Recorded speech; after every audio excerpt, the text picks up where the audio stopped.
নিজেরে ছোট মনে করে চলো রে বাবা, এলেমের বড়াই দেখাও। আমি বড় বক্তা, আমি বড় আলেম, বড় মুফতি, বড় মুহাদ্দিস, বড় প্রিন্সিপাল। বলে কত বড় তুমি মুফতি? হাটহাজারীর মেখল মাদ্রাসার মুফতি ফয়জুল্লাহ রহমাতুল্লাহ থেকে তুমি বড় মুফতি হতে পারবা না। কে সে মুফতি ফয়জুল্লাহ? কত বড় ওলি কামেল। ইন্তেকালের সময় উলামায়ে কেরাম পাশে দোয়া করতেছেন, ডাক্তার এসে টেলিস্কোপ যন্ত্র বুকে লাগাইছে আর কানে লাগায় একটা চিৎকার মেরে বেহুশ হয়ে পড়ে গেছে।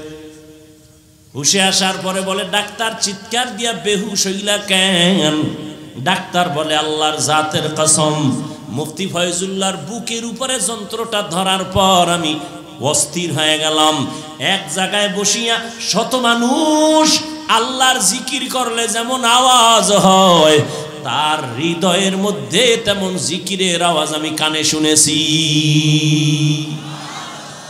আউলিয়ারা কারে উকবা ইখতিয়ার, জাহেলারা কারে দুনিয়া ইখতিয়ার। মাইলে মোমেন সোয়ে মোমেন মিশাওয়াত, মাইলে কাফের সোয়ে কাফের মিশাওয়াত। নিজের ছোট এমনে বানানো যায় না। আমি শুরুতেই বলেছিলাম, মায়ের গর্ভ থেকে আদব শিখে আসা যায় না, এটা শিখতে হয়। নিজের ছোট বানাইয়া চলা এটা নিজে নিজে পারা যায় না। একজন আর আন্ডারে চললে তখন নিজের একটু দুর্বল মনে হবে। একটা ছাত্র যখন শিক্ষকের সম্মান করবে তখন সে নিজের দুর্বল মনে করবে। মুরব্বী মেনে চললে নিজের দুর্বল মনে হবে। আর যদি কেউ মনে করে আমার মাথার উপরে কেউ নাই, আমার ডানে বামে কেউ নাই, আমি সব থেকে স্বয়ং সম্পূর্ণ, লোকটা বড় অহংকারী। ওই লোকটা নিজের কোনোদিন ছোট বানাইতে পারবে না, মানসিক দুর্বলতাও আসবে না, বরং বেপরোয়া হয়ে যাবে।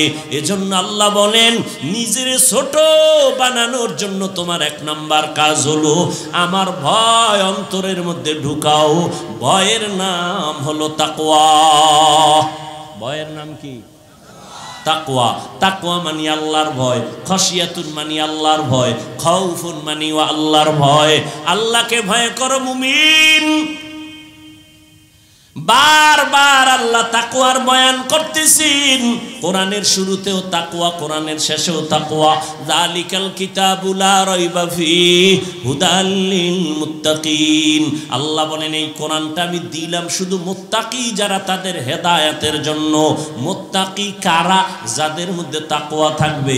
তাকওয়া মানে আল্লাহর ভয়। এখানে যদি আমি প্রশ্ন করি, আপনারা কারা কারা আল্লাহকে ভয় করেন? সবাই হাত উঠায় বলবে আমরা আল্লাহরে ভয় করি। অনেক চালাক বলবে হুজুরগো থেকেও ভয় করি আমরা বেশি, যদিও নামাজ পড়ি না, তবে ঈমান তাজা। আছে না নাই? আমি টুপি মাথায় দিয়া বলি আল্লাহকে ভয় করি, আপনি টুপি বাদ দিয়া বলেন আল্লাহকে ভয় করি। আমি দাড়ি রেখে বলি আল্লাহকে ভয় করি, আপনি দাড়ি বন্ধ করে বলেন আল্লাহকে ভয় করি। আমি হালাল খাইয়া বলি আল্লাহকে ভয় করি, আপনি হারাম খাইয়া বলেন আল্লাহকে ভয় করি। সবার ভয় কি সমান? না। তাহলে ভয়টা আসলে কি, তার হাকিকত কি? আমি উদাহরণটা এমন ভাবে দেই যে সন্তান মা বাবারে ভয় করে, বলে প্রমাণ, মা বাবার সামনে সন্তান কখনো অন্যায় করে না। ছাত্র শিক্ষকরে ভয় করে, বলে তার প্রমাণ কি? ছাত্র শিক্ষকের সামনে অন্যায় করে না। কেন? কয় মাইরের ভয়, শাস্তির ভয়। ঠিক যারা আসলেই আমার আল্লাহকে ভয় করবে তাদের গলায় ছুরি লাগবে, দাড়ির মধ্যে কখনো ছুরি লাগাবে না। हर के दारत खौफ हकदार दिल मदाम जन्नतुल मअवा देहद उरा मकाम जुज़बा हक़ची ज़े मखाज़ इंसुजा फजले उआ मस्ते दर जुमला जहा। তাকওয়া মানে আল্লাহর ভয়। আল্লাহর ভয়ের ব্যাখ্যা হলো নিজেকে গুনাহ থেকে বাঁচাও। আর তাকওয়া ইহতিরাজানিল মাসিয়া, গুনাহ থেকে নিজেকে বাঁচাইয়া রাখো, এর নাম তাকওয়া।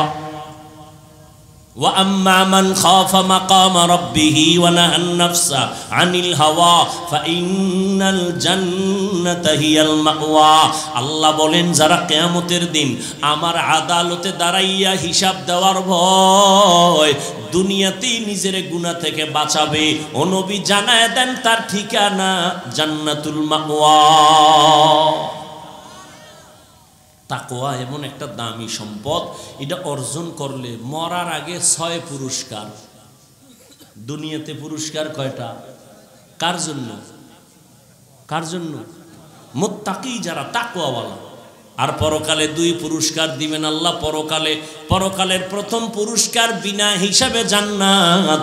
পরকালে তাকওয়াওয়ালাদের জন্য দ্বিতীয় পুরস্কার পর্দা ছাড়া ডাইরেক্ট হবে আল্লাহর সাথে মোলাকাত। ও ভাই, আমরা এত পাও দইরা বুঝাই, আচ্ছা আপনি মানেন না কেন? আমাকে এখানে অনেক শিক্ষিত মানুষ বলেন তো, রসুলের দেওয়া আদর্শ পৃথিবীতে এর থেকে আর ভালো কোনো নবীর আদর্শের থেকে আরো উত্তম কোনো আদর্শ আছে কিনা একটু বলেন তো। আমি আল্লাহর কসম করে বলি, যদি কেউ বলতে পারেন হ্যাঁ নবীজির আদর্শ থেকে শেখ মুজিবুর রহমান সাহেবের আদর্শ উত্তম, আমি সেটা গ্রহণ করব, নবীরটা বাদ দিব। কেউ যদি বলতে পারেন জিয়াউর রহমান সাহেবের আদর্শ মদিনাওয়ালা রসুল থেকে দামি, আমি নবীরটা বাদ দিয়ে তারটা নিব, বলবেন কেউ? নবীর থেকে দামি আদর্শ কারো কাছে আছে? আব্রাহাম লিঙ্কনের আদর্শ, মাও সেতুনের আদর্শ, লেনিনের আদর্শ, কার্ল মার্কসের আদর্শ, এক কথায় দুনিয়াতে যত আদর্শ শুনো সব আদর্শগুলো নাপাক, একমাত্র পবিত্র আদর্শই হলো মদিনাটা। নবীজির আদর্শ পাক না নাপাক? অন্যেরটা নাপাক কেন কয়? মানুষটাই নাপাক, ওর দেমাগ না পাক, খায় না পাক, হালাল খাইয়ে এবার মদ, ভাত খাইছে 3 বেলা হালাল, এরপরে মদের বোতল নিছে, এটাও হারাম, ভিতরেরটাও হারাম করে ফেললো। আর আমার নবী কেমন পাক, যে নবী দুনিয়াতে আসা থেকে ইন্তেকালের আগ মুহূর্ত পর্যন্ত একটা মিথ্যা কথা বলেন নাই। আসেনি এমন কোন নেতা মিছা কয় না? কথা বলেন না কেন? বরং মোবাইলটা কানে লাগায় ঘরের ভিতরে বইয়া পাওনাদারে যখন টেলিফোন করছে, কইও আমি জমিনে নাই, মোবাইল কানে নিয়ে ঘরে বইয়া আমি জমিনে নাই। এই মোবাইলের দ্বারা কি পরিমাণ মিথ্যা কথার চর্চা হচ্ছে। আল্লাহ মিথ্যা থেকে হেফাজত করেন। মিথ্যা বড় মারাত্মক অপরাধ। আল কিযবু ইউহলিক, মিথ্যা মানুষকে ধ্বংস করে দেয়। ওয়াইলু ইয়াউমাইযিল লিল মুকাদ্দিবিন, ওয়াইলু ইয়াউমাইযিল লিল মুকাদ্দিবিন, ওয়াইলু ইয়াউমাইযিল লিল মুকাদ্দিবিন। মিথ্যাবাদীর জন্য জাহান্নাম, মিথ্যাবাদীর জন্য ওয়াইল নামক জাহান্নাম, মিথ্যাবাদীর জন্য ওয়াইল নামক জাহান্নাম। ও যুবক, ও পর্দার আড়ালের আম্মা জানেরা, বৃদ্ধ বাবাজি, তাকওয়া এত দামি একটা সম্পদ। নবীজির উত্তম আদর্শ কত দামি, যে নবী জীবনে একটা মিথ্যা বলেন নাই। কেমন একজন নবী পাইছো উম্মতেরা চিনলি না? কেমন মায়ার নবী আমার, যেই নবীর 63 বছর হায়াতে কোনোদিন একটা গালি কাউকে দেন নাই। নবীর সামনে দাঁড়াইয়া কত বেঈমান গালি দিছে, নবী একটা গালির জবাবও দেন নাই। কেমন মায়ার নবী আমার, যে নবী চোখ গরম করে কারো দিকে তাকান নাই। কেমন নবী, রহমতের নবী। কেমন আল্লাহ বলেন, মুসা নবী আমার বন্ধু, ঈসা নবী আমার বন্ধু, ইব্রাহিম আমার বন্ধু, ইউসুফ আমার বন্ধু, দাউদ আমার বন্ধু, ইসমাইল নবী আমার বন্ধু, মুহাম্মদ আমার বন্ধু। ব্যবধান কি? সব নবী রসুল আমি আল্লাহ তাআলার আশিক, আর আমি মুহাম্মদের আশিক। ব্যবধান আছে না নাই? সব নবী রসুল কার আশিক? আল্লাহর আশিক। আল্লাহ কার আশিক? রহমতের নবীর আশিক। ঠিক তেমনি ভাবে আবু বকর নবীর আশিক, ওসমান নবীর আশিক, সব সাহাবায়ে কেরাম আমার নবীজির আশিক। আর আমার নবী হলেন একমাত্র ওমরের আশিক। নবী এই জন্যই বলেন লাউ কানা বাদি নবিয়্যুন লাকানা ওমর, আমি মুহাম্মদের পরে যদি আল্লাহ আরেকজন নবী বানাইতেন ওমর আমার পরের নবী হতো। কত দাম ওমরের, কত বেড়া। 27 বছরের যুবক হযরত ওমর, 27 বছরের যুবক তরবারি নিয়ে যায় নবীর গর্দান কাটার জন্য। 27 বছরের যুবক তরবারিটা ফালাইয়া নবীর সামনে গিয়া কালেমা পড়ে আবার তরবারি নিয়ে দাঁড়ায় বাইতুল্লাহর পাশে কয়, মক্কার মুশরিকের দলায় মুহাম্মদের বিরুদ্ধে, দ্বীনের বিরুদ্ধে একটা কথা বলবি, নবী লাগবে না, আমি ওমরের তরবারি যথেষ্ট, সামনে দাঁড়া। 39 জন মুসলমান নবীর হাতে গোপনে আছে, মহিলা আছে 11 জন। ওমর আইসা 40-এর কোঠা পূরণ করে কয় গোপন হবে না, ওপেনে দাওয়াত চালায় দেন। সেই ওমর কত বড় দামি। তাকে প্রশ্ন করা হলো তাকওয়া কাকে বলে? ওমর বলে পথ দিয়া চলে, কাটাওয়ালা পথে চলতে কেমন? বলে অনেক অনেক কঠিন। বলে তাকওয়া এর চেয়ে আরো কঠিন। ওমরের খেলাফত চলতেছে, তিনি খলিফাতুল মুসলিমিন। ঈদুল ফিতর, ঈদ আসতেছে, ঈদের 2-1 দিন আগে তার বিবি সাহেবা বলতেছেন, ও খলিফাতুল মুসলিমিন, আমাদের কেনাকাটা লাগবে না, তবে সন্তানের কিছু পোশাকের দরকার। ঈদ আসছে, কিছু কেনাকাটা লাগবে, আমাদের প্রয়োজন নাই, সন্তানের বাজার পোশাকের প্রয়োজন, সন্তানের কিছু কেনাকাটা লাগবে, পোশাক লাগবে। বিবি খলিফাতুল মুসলিমিনের খুব খেয়াল করেন, আল্লাহর ভয় কি জিনিস বুঝেন? আল্লাহর ভয়। বিবি কয় আমগো বাজার লাগবে না, ঈদ আইছে, সন্তানের পোশাক দরকার। ওমর বলে আমার তো টাকা পয়সা নাই, পুরা দেশের চাবি তার হাতে, পুরা রাষ্ট্র তার কথায় উঠে আর বসে। সেই ওমর, বিবি বলছে আমগো বাজার লাগবে না, সন্তানের পোশাক লাগবে। রাষ্ট্রের প্রধান হযরত ওমর বলে আমার কাছে টাকা নাই। বুঝেননি কিছু? আল্লাহ বুঝার তৌফিক দান করে। আসলে বয়ান টয়ান যা করি, আসল থিম যেখানে কাজ করে বুঝ। আসল জিনিসটা কি? বুঝ। আপনি বুঝছেন টুপি না পরলেই শান্তি, আর আমি বুঝছি টুপি পরলেই শান্তি। বুঝ। আপনি বুঝতেছেন দাড়ি না রাখলেই যৌবনের ভাব চলে আসবে। তোমাকে দাড়ি কামানো যেদিন থেকে বাড়ছে, হারবাল কোম্পানিও বাড়ছে। আল্লাহ হেদায়াত দান করুন। দাড়ি কামাইলে জীবনে কিছু হোক না হোক, ওই বিষয়ে বিস্তারিত টাটকা বয়ান অন্য সময় করছি, তবে আজকে একটু বলি আধা সেকেন্ড। দাড়ি কামাইলে কিছু হোক না হোক যৌবন থাকে না, এটা লেখা নিও ভালো করে। আল্লাহ হেদায়াত দান করুন। ওমর বলে সন্তানের পোশাক কিনবো, টাকা নাই। এবার বিবি পরামর্শ দেয়, আচ্ছা তাহলে একটা কাম করেন। কি কয়? অর্থ মন্ত্রণালয় আপনি অর্ডার দিলেই তো হয়ে যাবে। আপনি অর্ডার দেন আগামী মাসের বেতনটা দিয়ে দিতে, অগ্রিম। তাকওয়া বড় কত দামি সম্পদ। খলিফাতুল মুসলিমিন বিবি সাহেবা প্রস্তাব কানে নিয়ে চিঠি লেখছেন। তার ওই সময়ে অর্থ মন্ত্রণালয়ের জিম্মাদারি যার হাতে, তিনি হলেন আবু উবায়দা ইবনুল জাররাহ রাদিয়াল্লাহু আনহু। আবু উবায়দা ইবনুল জাররাহর কাছে চিঠি লিখলেন, ও আবু উবায়দা, আমার 1 মাসের অগ্রিম বেতন আমাকে দিয়া দাও। চিঠি বার্তাবাহক চিঠি নিয়ে আবু উবায়দার হাতে যখন দিয়েছেন, আবু উবায়দা ইবনুল জাররাহ চিঠি পাইয়া খুলে চোখের পানি ছেড়ে কান্না শুরু করলেন। ওমরের হাতের চিঠি পাইয়া কাঁদতেছেন। কান্না কইরা 1 মাসের অগ্রিম বেতন দিবেন পরের কথা, তিনি আবার একটা পাল্টা চিঠি লিখলেন খলিফাতুল মুসলিমিনের কাছে। চিঠি লিখে তিনি চিঠির মধ্যে 2টা প্রশ্ন করেছেন আর বলেছেন, খলিফাতুল মুসলিমিন, আপনি যদি আমার এই 2 প্রশ্নের জবাব দিতে পারেন, আমি অগ্রিম বেতনটা আমি নিয়ে আসবো। প্রশ্নের জবাব দেন। চিঠি লিখে বার্তাবাহকের দিয়ে দিল।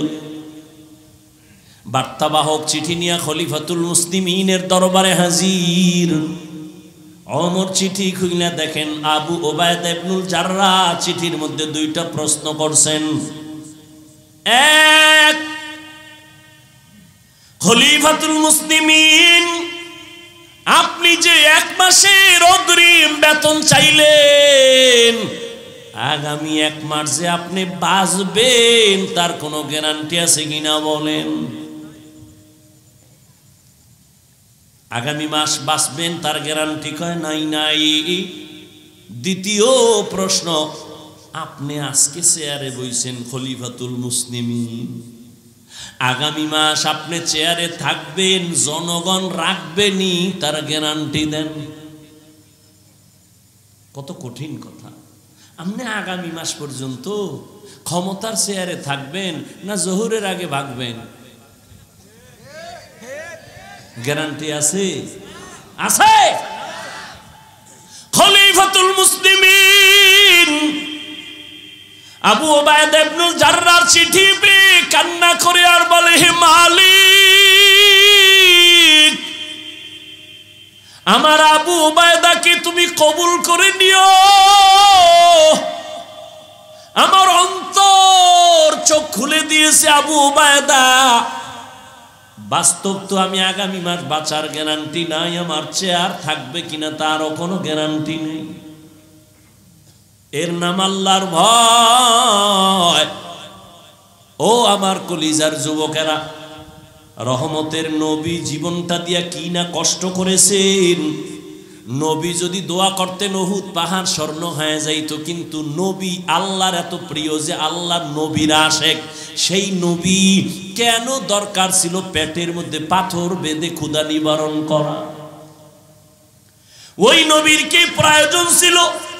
শিয়াবে আবু তালিবের মধ্যে গৃহবন্দী করে রাখছে 3 বছর, পানি দেয় না, খানা দেয় না। নবী গাছের পাতা ছিঁড়ে ছিঁড়ে চাপাইয়া পেটের ক্ষুধা নিবারণ করে। ও নবীর আশেক, যেই নবীর সুপারিশ ছাড়া জান্নাতের দরওয়াজা খুলবে না রে মুমিন। কিয়ামতের দিন সব নবীরা কাঁদবেন, আমার উপায় কি হবে? আর আপনার আমার মায়ার নবী কাঁদবেন, আমার উম্মতের কি হবে? ওই নবী উম্মতের জন্য এত কাঁদবেন আর এখনো কাঁদেন, জীবন উৎসর্গ করে দিলেন। ও রাজশাহী এলাকার যুবকেরা বলো, ওই নবীর আদর্শ যে রেখে গেছেন এটা মানবে কি হিন্দুরা, বৌদ্ধ, ইহুদি, খ্রিস্টান? কারা মানবে? কোন দেশের? কোন দেশের মুসলমান? সব দেশের মুসলমানেরা নবীর আদর্শ মানবে, তবে রাজশাহী বিভাগ বাদ। রাজশাহীর মানুষও ভাই সত্য কথা বলেন, মানেন আর না মানেন কোন? রাজশাহীর মানুষের মানা লাগবে না? লাগবে। তো দাড়ি রাখেন না কেন? কি বিয়ার পর? বিয়া কপালে আছে তার গ্যারান্টি দাও। যেই পরিমাণ সারা রাত মোবাইলে আকাম করো, তোর কপালে বিয়া নাই, বউ পাবি না, লেখা রাখ। যদি পাও কিছু জল্লাদ, বউ নাই, বউ নাই। 4 মাইয়ার জীবনের উপরে আঘাত করেছো, বউ আসবে না, আসবে তোমার ঘরে যদি বিয়া থাকে, বউ আসবে না, আসবে ডানা কাটা ভরি জল্লাদ। ডানা কাটা ভরি আইসা বলবে তোর মায়ের ডানা কাট, ব্যবহার ভালো না। তুমি মগা বলবা তুই যা কবি তাই। কয়েকদিন পর ডানা কাটা ভরি বলবে তোর বাবার ব্যবহার ভালো না, তাড়াতাড়ি ঢাকা লা ফ্ল্যাট ভাড়া নিয়ে থাকবো চলো। তুমি মগা বলবা ভিক্ষা করে খাইলেও তোরে মানি চল। এবার তোমার ডানা কাটা ভরি তোমার আম্মার ডানা কাইটা তোমার আব্বার ডানা কাইটা ঢাকা নিয়ে গেছে তোমারে, ঢাকা ফ্ল্যাট বাসা ভাড়া নিয়া। এইবার এক রাস্তায় তোমার ম্যাডাম যায়, তুমি আর এক রাস্তায় কাজ করো। কিছুদিন পর তোমারে ফকিন্নি বানাইয়া কয় তোর ডানাও কেটে হিজরত করলাম। হাসিও না, বালিশে মাথা লাগাই চিন্তা করো কাজের কথা। জীবনের আপন তো জীবনের শান্তির ঠিকানা তো একজন সতী সাধ্যী আমার সঙ্গিনী স্ত্রী। আর সেখান থেকে আমার ঐতিহ্য ইতিহাস এ জমিনে জিন্দা রাখবে আমার সন্তান। তো গাছ ভালো না হইলে ওই গাছে আর কি ফলের আশা করা যায়? মায়ও ঝগড়া করে, বাবায় ঝগড়া করে, মাঝখানে সন্তানের বয়া গালাগালি করে, আর সন্তানেরই সব বিসমিল্লাহ ছাড়া শিখতেছে। ফ্রি মাইন্ড, কপাল পরা নষ্ট কোথাকার। ফ্রি মাইন্ডে এবার স্বামীও স্ত্রীর নাম ধরে ডাকে, স্ত্রী স্বামীর নাম ধরে ডাকে, স্ত্রী নাম ধরে ডাকে ফ্রি মাইন্ড হৃদয়। স্ত্রীও নাম ধরে স্বামীরে ডাকে, স্বামীও নাম ধরে ডাকে বেবি। ফ্রি মাইন্ড সন্তান একটা, এইগুলি সব ক্যামেরা সিসি ক্যামেরা আটকাই হলেছে। সন্তানও বড় হয়ে একদিন কয় হৃদয় টাকা দে, বেবি ভাত দে। মাথা গরম হয়ে গেছে আমার সন্তান কবে আমারে আব্বু বলে ডাকবে, আমারে আম্মু বলে ডাকবে। ঘটক কারবার ভালো না, সন্তান দিয়ে আমগো নাম ধরে কয় দিগায় কি করা যায়।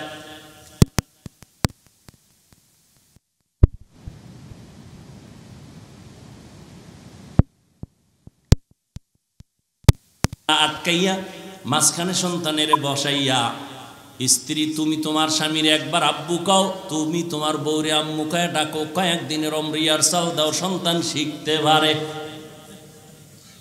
ফ্রিম্যান্ডের জুতার বাড়িটা কেমন টের পাও?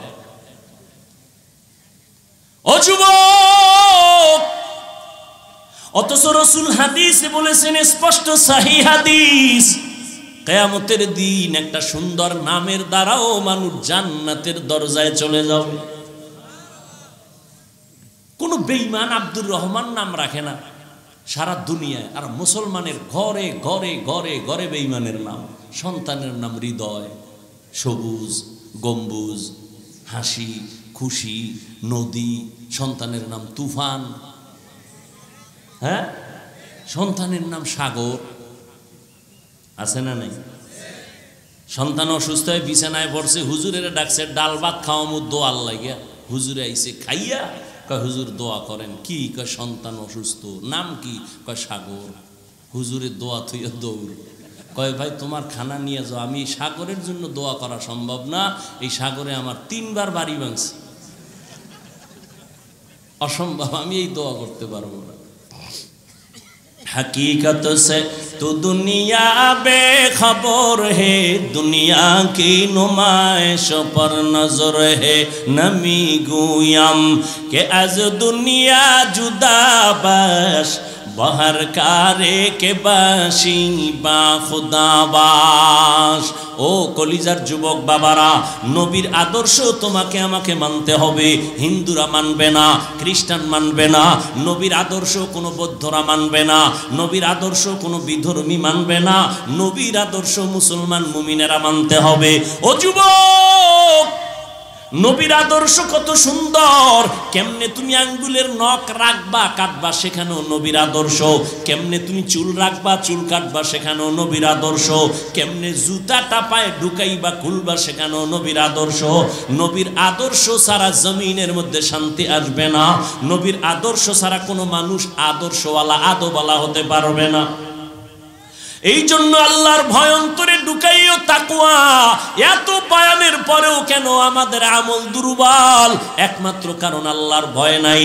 আর আল্লাহর ভয়টা অন্তরে জমা করার জন্য একটা মাত্র পথ আছে, কুনু মা'আস সাদিকিন।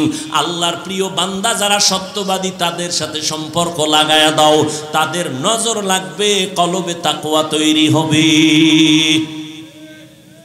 নজর লাগবে তো কলবে তাকওয়া তৈরি হবে। একটা দুধের বাচ্চা অসুস্থ, খানা খায় না, শুকায় যায়, হুজুর একটু পানি পড়া তেল পড়া দেন। কেন ডাক্তার দেখাও না? দেখাইছি, এরপরও ভালো হয় না। কবিরা শেষ, কত ঔষধ দিলাম, কত কিছু করলাম, এরপর সন্তানের রুচি আসে না, কানাও খায় না, শুকাইয়া যায়। কারণ কি? কয় এলাকার মুরব্বীরা কয় নাকি বদনজর লাগছে। বদনজর আপনাদের দিকে বদনজর আছে না নাই? মাঝে মাঝে দেখবেন কদু গাছের ভিতরে জুতা টানায়। জুতা দেখছেন কোনোদিন? কেন জুতা টানাইলে কদু অনেক বড় হয় জুতার বরকতে। হ্যাঁ, জুতা দেয় কেন? বদনজর থেকে বাঁচার জন্য। আচ্ছা, বদনজর দেয় কে? পিসা বুঝরে না মসজিদের খতিব? কার বদনজর? এলাকার সব থেকে গাঞ্জাখোর, বেনামাজি, বেআমল, ওর বদনজর। সত্য কথাটা মানেন ভাই? আচ্ছা, একটা গাঞ্জাখোর, মদখোর, এ দেখছে গাভীর দুধ 20 কেজি, ও কপালে হাত দিয়ে কয় ওরে দুধ, পরের দিন 1.5 কেজিও নাই। ঠিক নেই? গাছের ভিতরে নারিকেলের অভাব নাই, আরে সর্বনাশ, পরের দিন থেকে সর্বনাশ। ভালো করে বুঝো, একটা বেনামাজি, মদখোর, গাঞ্জাখোর, বেআমলওয়ালার চোখের নজরে যদি একটা বাচ্চার মধ্যে রিয়াকশন হয়, একজন আল্লাহওয়ালা, তাকওয়াওয়ালা, জিকিরওয়ালা, নামাজি যদি নেক নজরও দেয়, তার নজরে কেন অ্যাকশন হবে না? এইটা যারা বুঝে না, এই মূর্খ, এরাই ওলিয়া উলিয়ার বিরুদ্ধে কথা বলে। আর আমি সারা বাংলাদেশে চ্যালেঞ্জ করে বলি, যারা ওলিয়া উলিয়া মানে না, ওরা কোরআন শরীফ মানে না, বুখারী শরীফ মানে না। আল্লাহ হেদায়েত দান করুন। এরে নবীর আশিক, চোখের নজর বড় পাওয়া। একটা বেনামাজির নজরে যদি রিয়াকশন হয়, একটা নামাজির নজরে কেন অ্যাকশন হবে না? এখানে অনেক শিক্ষিত ভাই, পৃথিবীর মধ্যে চিকিৎসা বিজ্ঞানীরা যারা ছিলেন, এর মধ্যে একজন পণ্ডিত, সবাই যারা চিকিৎসা লাইনে লেখাপড়া করেন, মোটামুটি শিক্ষিত মানুষ, তার নাম জানেন, আবু আলী সিনা। একজন চিকিৎসা বিজ্ঞানী, তিনি এক জায়গায় বসে আছেন, পাশে একজন বুজুর্গ আল্লাহওয়ালা একটা রোগী মানুষের শোয়াইয়া খালি জারফুক দেয়। কি দেয়? জারফুক দেয়। হুজুরে জারফুক দেয়, এদিকে চিকিৎসা বিজ্ঞানী বয়ে বয়ে দেখে। এবার কয়, হুজুর আপনি করেন কি?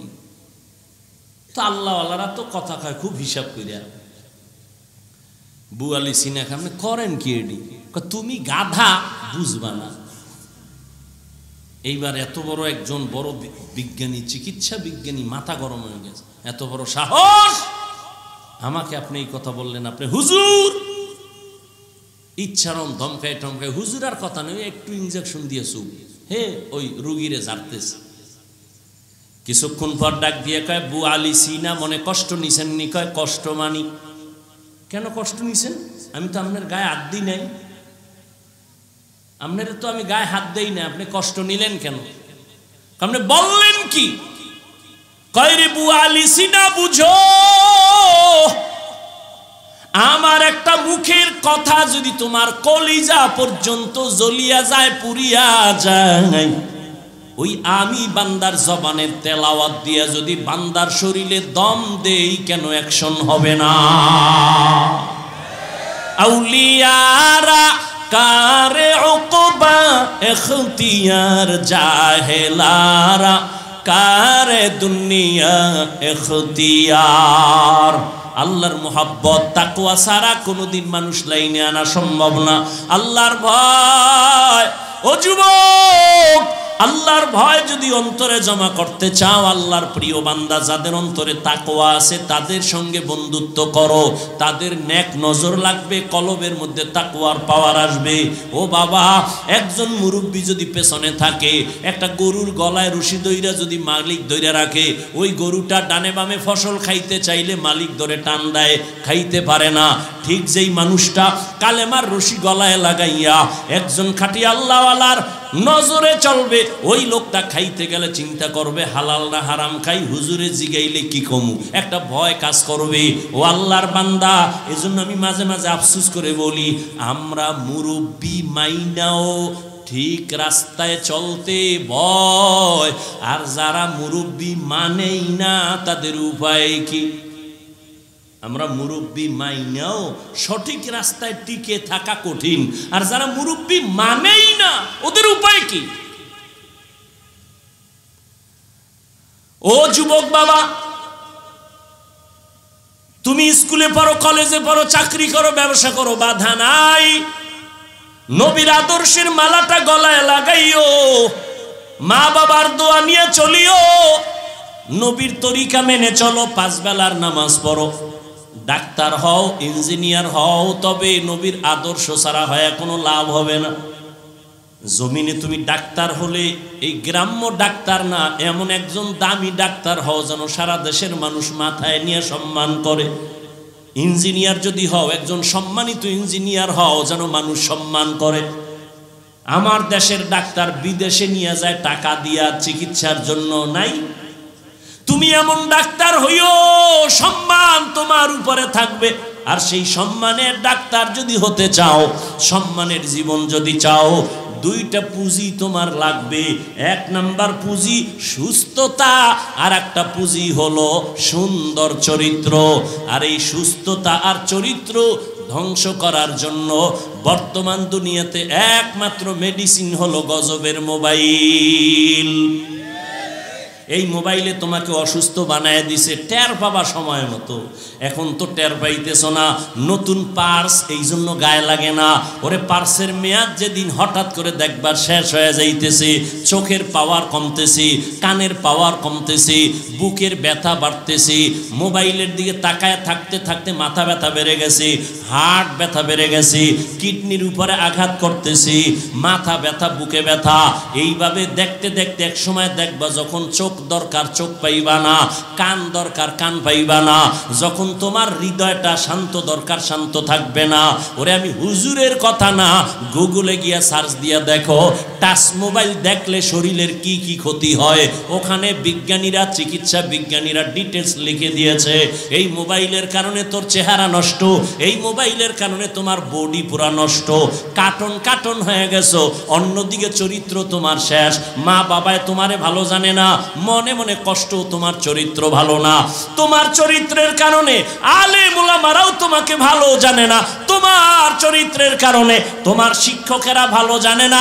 এই মোবাইলকে কেন্দ্র করিয়া মা বাবার সাথে কত বেয়াদবি করেছো, এই মোবাইলকে কেন্দ্র করে শিক্ষকের সাথে বেয়াদবি করেছো, এই মোবাইলকে কেন্দ্র করিয়া মুরব্বির সাথে বেয়াদবি করেছো। এখন তোমার বেঁচে থাকা মরে যাওয়া সমান হয়ে গেছে। এখন তোমার চরিত্র নাই, তোমার শরীরটাও সুস্থ নাই, দিন দিন শুধু অসুস্থতা বাড়তেছে। ও যুবক বাবা, এখনো সময় আছে, তওবা করো। একজন খাঁটি আল্লাহওয়ালা, যার বয়ানে দিলটা নরম হয়, চোখে পানি আসে। ও বাবা, আসলে আমরা তো কোনো দলের ক্যানভাস করি না। এই যে এতক্ষণ তোমাদের বয়ান শুনাইলাম রে যুবক বাবা, একবারও বললাম না আমার দলে আসো, অমুক দলে যাও, এই কথা বলি নাই। বরং আমি বলতেছি বাবা, নবীর তরিকায় 5 বেলার নামাজ পড়ো, মা বাবার খেদমত করে দোয়া নাও, আলেমদের দোয়া নাও, মুরব্বীদের দোয়া নিয়ে চলো, কারো বরদোয়া নিও না রে বাবা, নবীর তরিকা মানিয়া চলিও। আজকে আমিও যদি তোমার মতো প্যান্ট শার্ট টাই লাগায় রাস্তায় ঘুরতাম, কেউ বাধা দিত না রে বাবা। কিন্তু না, টুপি মাথায় দিলে মাথা গরম, তোমার থেকে কম বুঝি না। দাড়ির কারণে যৌবনের ভাব চলে যায়, তোমার থেকে কম বুঝি না। লম্বা জামার কারণে শরীর গরম লাগে, কম বুঝি না। এরপরও কত মানুষ আমাকে টুপির কারণে, দাড়ির কারণে বাজে কথা বলে। এগুলো শুনিয়াও কেন নামাজ ছাড়ি না, টুপি ফালাই না? একমাত্র কারণ আমার আল্লাহর কোরআন সত্য, নবীর কথা সত্য। গুনাহগারের জন্য জাহান্নাম, নেক আমলওয়ালার জন্য জান্নাত। এরে যুবক আল্লাহর গোলাম, ওরে ওই জাহান্নামটা গুনাহগারের জন্য। গুনাহ নিয়ে যদি কবরে যাই, জাহান্নামের আযাব সহ্য করা সম্ভব না। দুনিয়াতে একটা মশার কামড় সইতে পারি না, একটা বেতের বাড়ি সইতে পারি না। গুনাহ নিয়ে কবরে গেলে দুই পার্শ্বের মাটির চাপ কেমনে সহ্য করব? দুই পার্শ্বের মাটির চাপ বড় ভয়ঙ্কর। দুনিয়াতে সূর্যের গরম সইতে পারি না, কবরে হাসরে জাহান্নামের আগুনের গরম কেমন করে সহ্য করব? এই চিন্তা যার অন্তরে একবার ঢুকবে, ওই বান্দা জাহান্নামের ভয়ে গুনাহ করবে না। স্বয়ং সাহাবায়ে কেরাম জান্নাতের টিকিট পাইয়াও তারা কান্না করছেন, আল্লাহর দরবারে কেমনে দাঁড়াবেন। আম্মা জান আয়েশা রাদিয়াল্লাহু আনহা বলেন, নবীজিকেও দেখি একদিন বসে বসে আমার হুজরায় কান্না করেন। ইয়া রাসূলুল্লাহ, আপনি কাঁদেন কেন? আমি আয়েশা কোনো বেয়াদবি করলাম নাকি? বলে না, করো নাই। কাঁদেন কেন? ও আয়েশা, কিয়ামতের দিন ভয়ঙ্কর হালাত, আমার উম্মতের কি উপায় হবে সেই চিন্তায় কান্না করি। ও পর্দার আড়ালের আম্মা জানেরা, বোনেরা, আপনি আল্লাহর কত দামি নারী। আল্লাহ আপনাদের এত সম্মান দান করেছেন, আল্লাহর নবী আপনাদের এত মর্যাদা দান করেছেন। আজ আপনার সন্তান দুনিয়াতে মাথা উঁচু করে দাঁড়াবে, আদর্শ ডাক্তার হবে, আদর্শবান ইঞ্জিনিয়ার হবে, এগুলো আপনার অবদানের কারণেই সম্ভব। এরে আম্মা জান, মনে কি চায় না একটা আদর্শ সন্তানের মা হয়ে কবরে যাবেন? এখনো সময় আছে, তওবা করে নেন। আপনার এত দাম, আপনারা তো নবীদের মায়ের মতো নারী, আপনারা তো আম্মা জান খাদিজা রাদিয়াল্লাহু আনহার মতো নারী, ফাতেমা রাদিয়াল্লাহু আনহার মতো নারী, আয়েশা রাদিয়াল্লাহু তাআলা আনহার মতো নারী, ওই ঈসা নবীর মা মারিয়াম আলাইহিস সালামের মতো দামি নারী, ইসমাইল নবীর মা হাজেরা আলাইহিস সালামের মতো দামি নারী। আর এই পৃথিবীর নাম্বার 1 কিড জাহান্নামী ফেরাউন, তার ঘরে একজন বিবি ছিল, নাম কি? আসিয়া।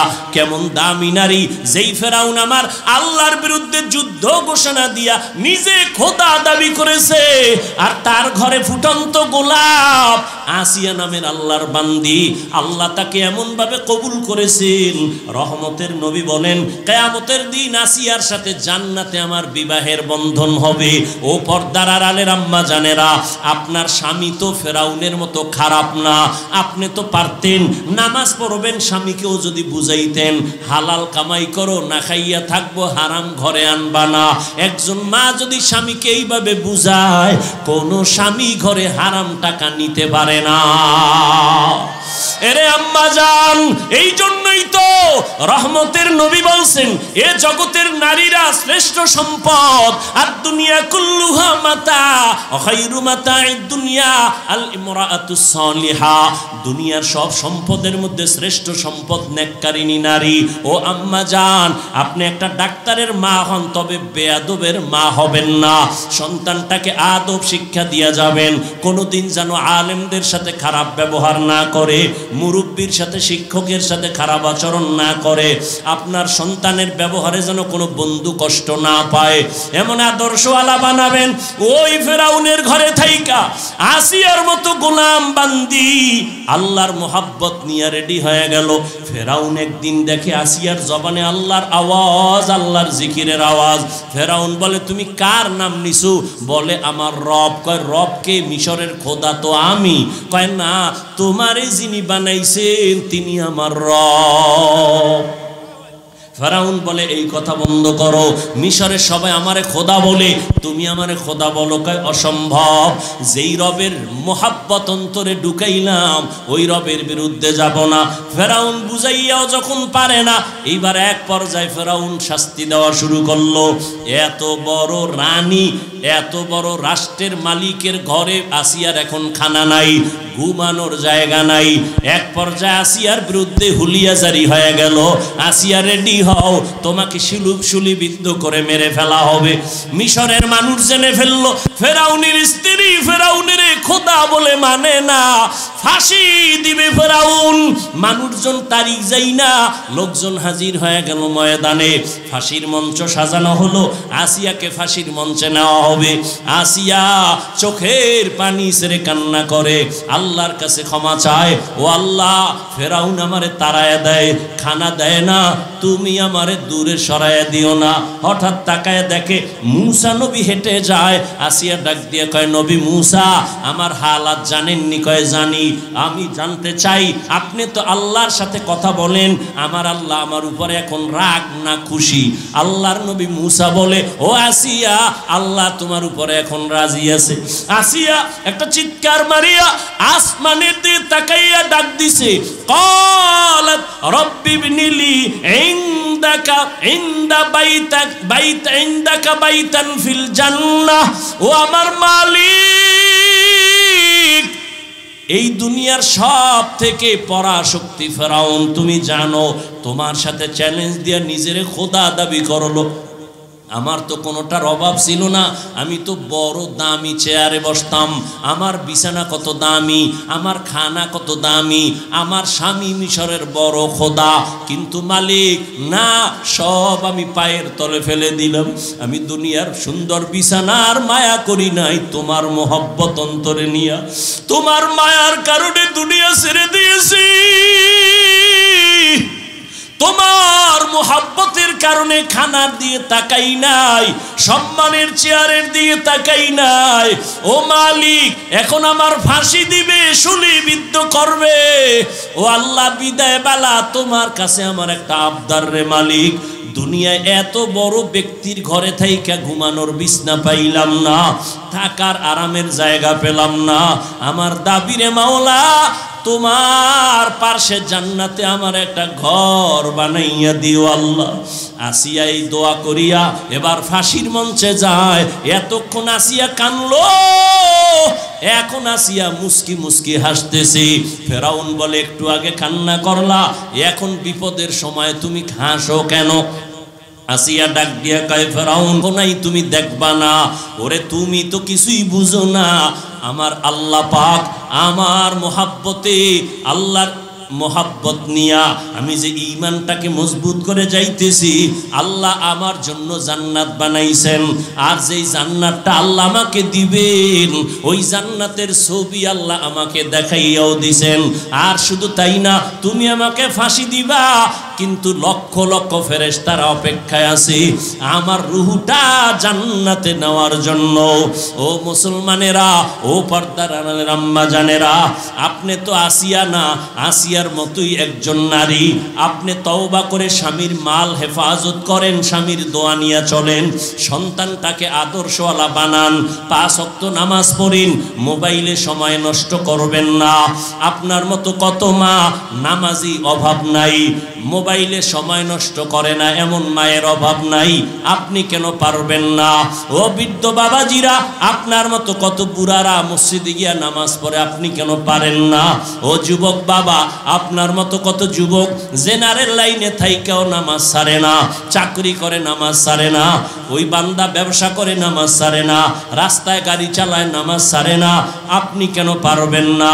তওবা করেন সময়ে থাকতে, মনে মনে আল্লাহর ভয় অন্তরে জমা করিয়া জাহান্নামের আযাবের কথা স্মরণ করে মনে মনে আল্লাহকে বলেন, আল্লাহ জীবনে তো কম গুনাহ করি নাই, মনের গোলামি করতে গিয়া কত গুনাহ করেছি, নামাজ ছাড়লাম, বেপরদায় চললাম, কত আড্ডা দিলাম, আজকে থেকে তওবা করে নিলাম, আর নামাজ ছাড়বো না, দাড়ি কাটবো না, বেপরদায় চলবো না, মা বাবার বরদোয়া নিব না, দোয়া নিয়ে চলবো, ওলামায়ে কেরামের পরামর্শ নিয়ে নবীর তরিকায় নামাজ পড়বো, শিক্ষকের দোয়া নিয়ে চলবো, মুরব্বীদের দোয়া নিয়ে চলবো, কারো বরদোয়া নিব না।